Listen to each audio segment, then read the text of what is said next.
You took off your shoes an hour ago, and you have been quieter ever since. The voice you used all day is gone now.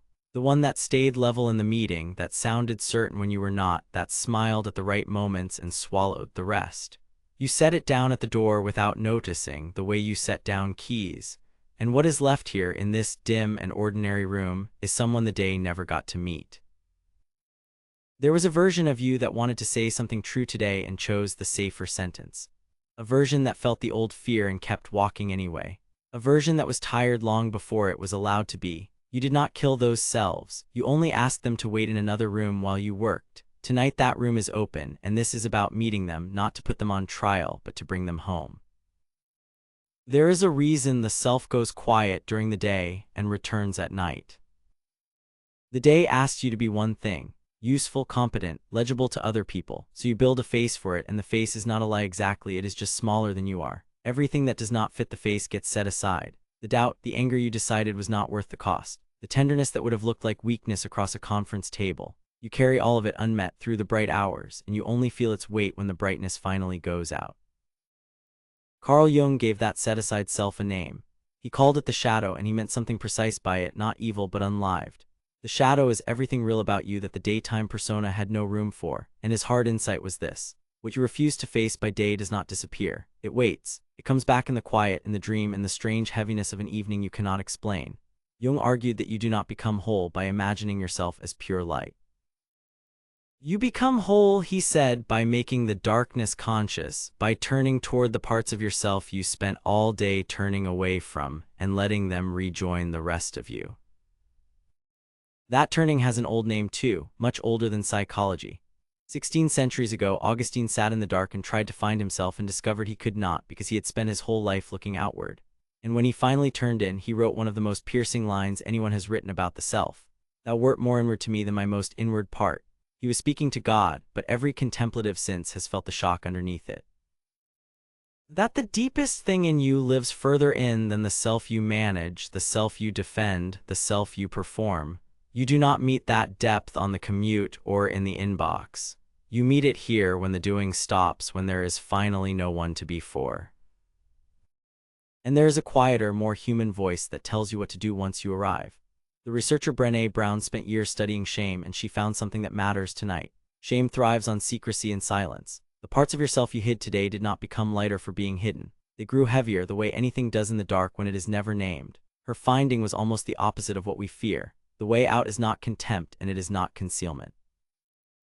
It is to meet yourself with honesty, she would say, the same steady kindness you would offer someone you loved who was struggling.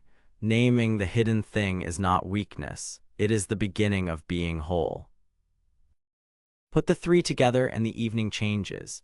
Jung tells you the hidden self is real and will not vanish. Augustine tells you it lives deeper than the self you ran all day. And Brown tells you how to greet it, not with the judge's voice, but with the voice you save for people you refuse to abandon. None of this is indulgence. It takes more courage than the performance did. Anyone can wear the face. Taking it off is the rarer discipline. Notice what you're tempted to do instead. The reflex when the hidden self surfaces is to manage it the way you manage the day. To explain it away, to promise to fix it tomorrow, to shove it back into the other room. But a self you keep exiling is a self you keep carrying. You cannot rest as half a person. The division itself is the weight. You lie awake not because the day was hard, but because some part of you is still standing outside the door, waiting to be let in. Integration is not approval. To meet the doubt is not to obey it. To meet the anger is not to act on it. To meet the tired, frightened, unfinished self is not to give up. It is only to stop pretending that self is not yours. You face it once honestly, the way Augustine turned inward and Brown turned toward, and Jung's word for what happens next is simple. Wholeness, not a better performance tomorrow. A truer rest tonight, because there is finally no one left waiting outside, no part of you still hidden, nothing held at arm's length in the dark. So tonight, let the hiding end gently. I meet the self I set aside today, and I do not send it away again. I stop performing the version of me the day required, and I let the rest come home. I look at the doubt, the anger, the tiredness, and I name them once instead of burying them. I meet myself with honesty, not contempt, the way I would meet someone I love.